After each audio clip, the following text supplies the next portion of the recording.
अगर आपने इंसाफ की पुकार चैनल को सब्सक्राइब नहीं किया तो जल्द ही सब्सक्राइब करें और इस बेल आइकन को प्रेस करें ताकि आने वाली हर वीडियो का नोटिफिकेशन आपको मिलता रहे।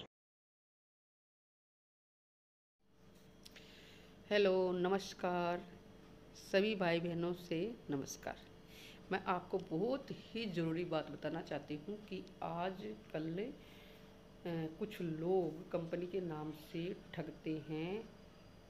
अब तो लॉकडाउन है, इसलिए अभी कोई आ नहीं रहा है, लेकिन लॉकडाउन के बाद वो फिर आ सकते हैं, क्योंकि मेरे साथ प्रैक्टिकल बीता हुआ है। मैं इसलिए आपको बता रही हूँ कि वो लोग यह नहीं देखेंगे कि आप गरीब हैं या क्या हैं। बस उनको तो उनकी कंपनी से मतलब है। कोई कहेगा 7,000 लगा लो, आपको ये फ़ायदा होगा, 25,000 लगा लो, ये फ़ायदा होगा, लाख लगा लो, ये फ़ायदा होगा, और 1.5 लाख 2 लाख जितने लगाओ उतना फ़ायदा होगा। बड़े बड़े सपने दिखाएंगे। ऐसे लोगों से सावधान रहना प्लीज़। आप ऐसे लोगों की बातों में मत आना, ठीक है। और कुछ कार्ड के नाम से भी ठगने आते हैं। तुम्हारा पीला कार्ड बनवाएंगे, कोई कहता है गैस सिलेंडर दिलवाएंगे, प्रधानमंत्री की तरफ से योजना आई है। आप प्लीज़ किसी की भी बातों में मत आना। ऐसे लोग बहुत बड़े ठग होते हैं और ज़रूरी आइडिया छीन कर ले जाते हैं हमारे से, मीठा मीठा बोल कर ले जाते हैं। ऐसी लोगों की बातों में बिल्कुल मत आना, ठीक है। क्योंकि सावधान रहना हमारे लिए बहुत ज़रूरी है जी। और वो लोग ऐसे लोगों को चुनते हैं, उनको साथ रखते हैं हमारे साथ आने के लिए, जो हमारे भी थोड़े जानकार होते हैं। और बाद में उनका क्या होता है, वो ये कहते हैं कि जी कंपनी भागी, क्या करें। अरे, एक गरीब आदमी है, उसने 2 लाख रुपया उठा करके ब्याज पर और कंपनी में लगा दिया, ठीक है। उनके हाथ में थमा दिया जा करके, और वो कहता है कि जी कंपनी फुर होगी।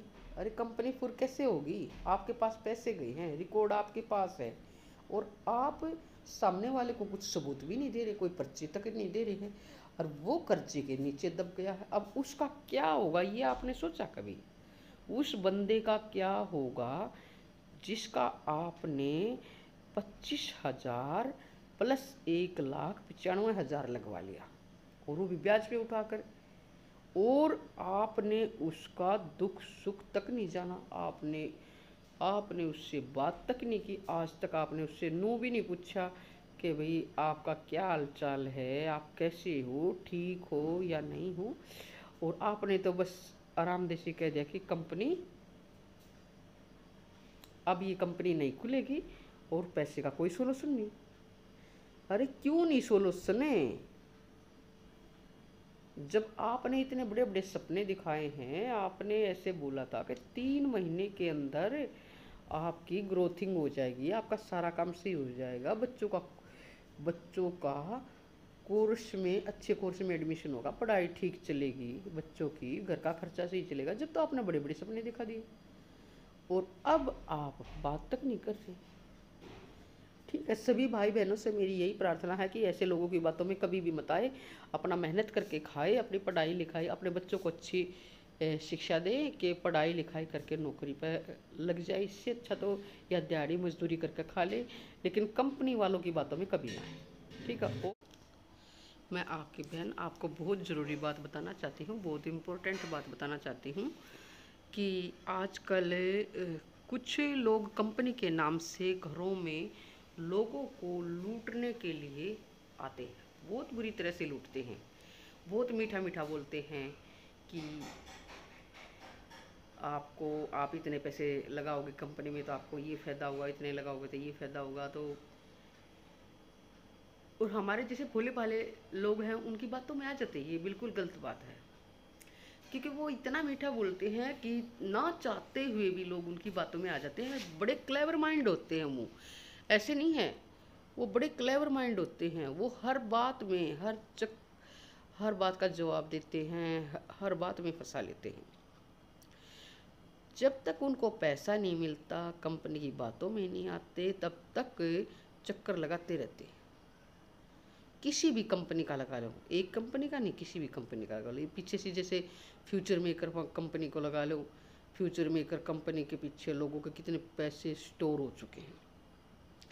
तो इतनी बड़ी बड़ी मीटिंग क्यों हुई, इतने बड़े बड़े भाषण दिए गए कि आपको हर महीने 2,500 आएगा, 30,000 आएगा, बड़े बड़े सपने दिखाए गए। और आजकल के बच्चे सभी उनकी बातों में आ गए। कुछ लोग ऐसे होते हैं, अपना समझकर, जानकर समझकर, भई क्या गलत तो कोई बताएगा नहीं, अच्छी शिक्षा देगा, अच्छी बात बताएगा, यह सोच करके लोगों ने बढ़ चढ़ कर पैसा लगा दिया। और रिजल्ट क्या रहा? रिजल्ट क्या रहा, मैं अपना प्रैक्टिकल बताती हूँ खुद का। 10 दिन भी नहीं हुए थे कंपनी में पैसा लगाए हुए, क्योंकि वो कहते थे कि आप इतना सामान खरीदोगे ना तो आपको कंपनी इनकम देगी। ना तो वो सामान मिला मुझे और ना ही पैसे मिले। मैं नहीं चाहती कि जैसे हमारे पैसे लगे ऐसे कोई और भाई भी कंपनी के झांसे में आए, लूटे और बैठे। इसलिए ऐसे लोगों से सावधान रहना, क्योंकि ये लोग किसी के भी नहीं होते।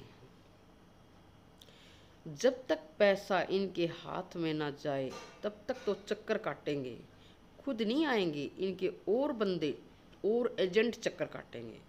और जब पैसा लग जाएगा फिर पूछेंगे भी नहीं, फिर दुख सुख कुछ नहीं पूछेंगे।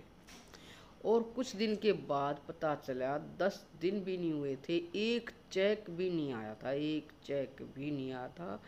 और पता चला कि कंपनी फुर्र होगी। कोई कहता कंपनी का कोई एजेंट पैसे लेके भाग गया, कोई कहता कंपनी के ऊपर केस हो गया। मतलब ऐसे ऐसे कहने का मतलब ये है, बहुत सारी कंपनियों में ऐसा हुआ है। एक ही यही नहीं, ऐसे पीसीएल में भी तो पैसा लग रहा है लोगों का बहुत ज़्यादा। ऐसे और भी बहुत सारी कंपनियां हैं। कुछ लोगों की आदत होती है, वो यूं भी नहीं देखते ये गरीब बंदा है, ये बेचारा ब्याज पर पैसे उठा कर ले आया है, और इसका जब तक तुम इसका पैसा नहीं दोगे, इसकी कोई आमदनी नहीं है, तो ये ब्याज के पैसे देगा कहाँ से। वो नहीं सोचते ये सब कुछ है। उनको तो बस खुद का बिजनेस चाहिए, खुद की बिल्डिंग तैयार कर लेंगे, खुद का बिजनेस आगे बढ़ा लेंगे, और दूसरों से उनको कोई मतलब नहीं। इंसानियत नाम की उनके अंदर कोई चीज़ नहीं है, कोई भी चीज़। अगर कोई बंदा उनसे दोबारा पैसे लेने जाता है, बात करने जाता है, तो उनका बोलने का तरीका भी अलग हो जाता है। तो मैं आप सभी भाइयों से, बहनों से यह रिक्वेस्ट करना चाहती हूँ। वो कहते हैं दूध का जला हुआ छाछ को भी फूंक मार मार के पीता है। अरे बड़ा चूना लगा रखा है, बहुत से गरीब लोगों को चूना लगा रखा है। कभी भी किसी भाई की बातों में आना मत। ऐसे जो लोग ऐसे ठगने के लिए आए घर पे, कभी मत आना, कभी भी।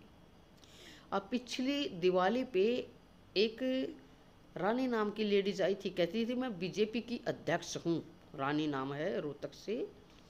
और हमारी यहाँ रेलवे स्टेशन के आसपास से इतने लोगों के फार्म भर के लेगी और किसी को सिलेंडर नहीं दिया उसने, किसी को भी। और सबकी आईडी लेगी और कहती कि प्रधानमंत्री की तरफ से बहुत अच्छी स्कीम आई है। ऐसे लोगों से सावधान रहें, स्वच्छ रहें, इसी में फ़ायदा है। सच्चाई।